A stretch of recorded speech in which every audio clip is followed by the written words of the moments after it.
ખાવા પીવામાં આપણે એવું શું એડ કરવું જોઈએ? તો ખાવા પીવામાં આપણે બટાકાનો યુઝ કરવો જોઈએ, અને બટાકાની અંદર કાર્બોહાઈડ્રેટ અને કોમ્પ્લેક્સ સુગર હોય છે, જે વજન વધારવા માટે આપણને ઘણી બધી હેલ્પ કરે છે.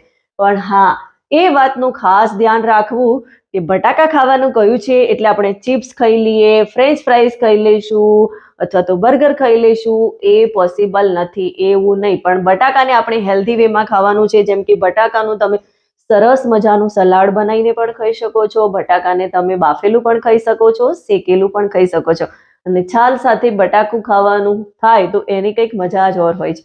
તો આવી રીતે આપણે બટાકાનો યુઝ કરીશું તો 100% આપણને ફાયદો થવાનો છે. બીજું, આપણે આપણા ખાવામાં ઘી સામેલ કરવું જોઈએ, કેમ કે ઘી ખાવાથી પણ આપણું વજન વધે છે, અને ઘી આપણે આપણા ભોજનમાં પણ એડ કરીને લઈ શકીએ છીએ, અથવા તો ઘીની અંદર સાકર ભેળવીને પણ ખાઈ શકીએ છીએ. ઘીની અંદર